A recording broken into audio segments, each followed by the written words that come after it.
कहानी को शुरू करने से पहले हम कहानी के पात्र को जान लेते हैं। इस कहानी में मुख्यतः 3 पात्र हैं, रश्मिका, परी और जिया।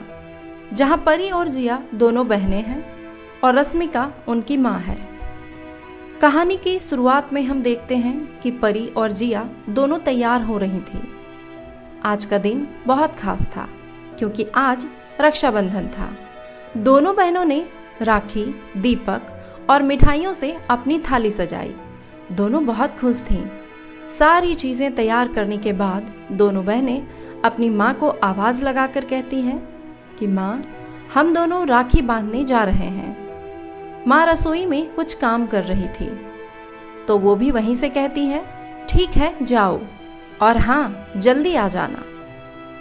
तभी परी और जिया कहती है, ठीक है माँ। कुछ देर बाद परी और जिया वापस आ जाती है।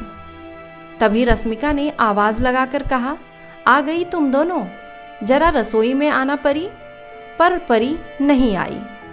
तभी रश्मिका को कुछ सिसकियां सुनाई देती है, जैसे कोई रो रहा हो। वह तुरंत हॉल में जाती है जहां परी और जिया बैठी होती है और देखती है कि दोनों का चेहरा उतरा हुआ है और जिया रो रही है। रश्मिका घबरा जाती है और पूछती है, क्या हुआ मेरी बच्ची को, क्यों रो रही हो? जिया कुछ नहीं कहती तो वह परी से पूछती है, क्या हुआ परी, तुम दोनों कुछ बोलती क्यों नहीं? किसी ने कुछ कहा तुमसे? बताओ मेरी बच्ची। तभी परी माँ को सारी बातें बताती है।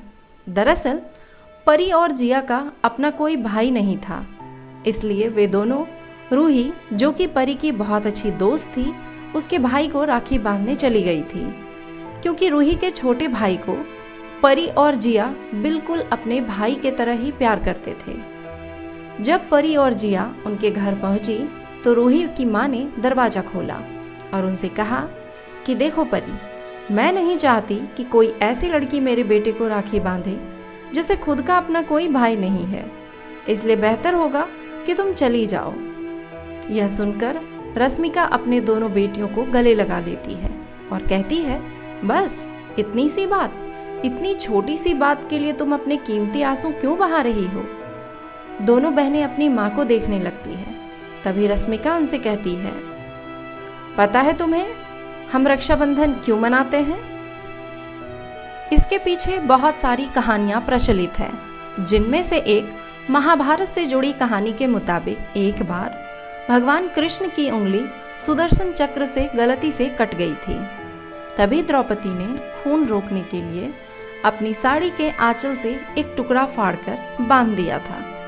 कृष्ण उनके इस भाव से बहुत प्रभावित हुए और उन्होंने हमेशा उनकी रक्षा करने का वचन दिया और यह वचन उन्होंने निभाया भी। जब द्रौपदी को हस्तिनापुर के शाही दरबार में अपमानित किया जा रहा था, तब उन्होंने द्रौपदी के मान सम्मान की रक्षा की थी। ऐसी कई ऐतिहासिक कहानियां हैं जिनमें कोई सहोदर भाई बहन नहीं थे, पर जब किसी स्त्री ने किसी पुरुष को भाई मानकर उसे रक्षा सूत्र बांधा तो उस भाई ने उस स्त्री को वचन दिया कि वो हमेशा उसकी रक्षा करेगा, और किया भी।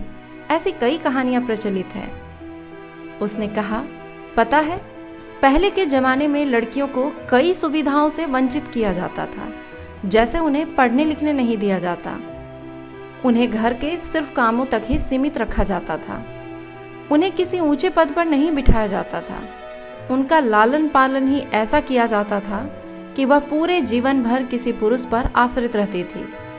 पर अब जमाना बदल गया है।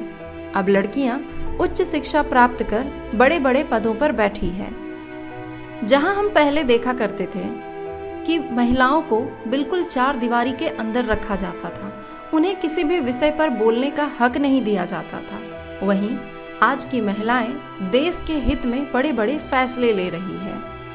अब वो आत्मनिर्भर हैं। हमने समय के साथ खुद को बदला है और परिवर्तन तो प्रकृति का नियम है ना। तुमने देखा होगा कि रक्षाबंधन के दिन हमारे देश के सिपाही जो घर नहीं जा पाते, उन्हें बहुत सारी महिलाएं, स्कूल की बच्चियां जाकर उस दिन राखी बांधती हैं, क्योंकि वो हमारी रक्षा करते हैं, देश की रक्षा करते हैं, और ये रक्षा सूत्र उनकी। पर अब तो महिला सिपाही भी उनमें शामिल हैं।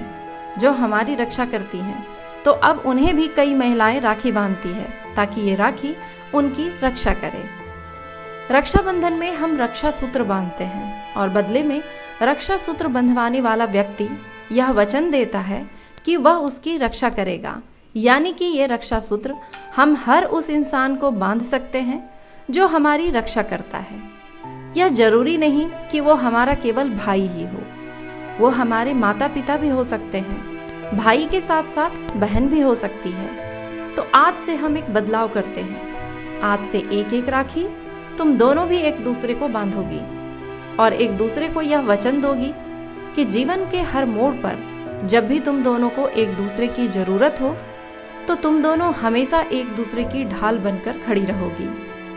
अब परी और जिया मुस्कुराते हैं और दोनों एक दूसरे को राखी बांधते हैं और एक दूसरे की रक्षा करने का वचन भी देते हैं। मुझे उम्मीद है कि आपको ये कहानी काफी पसंद आई होगी। तो इसी तरह की और भी कहानियां देखने के लिए हमारे चैनल को सब्सक्राइब जरूर करें, बेल आइकन को भी प्रेस करें। मिलते हैं हम लोग अगली वीडियो में एक अनोखी कहानी के साथ। तब तक मस्त रहिए, सुखी रहिए।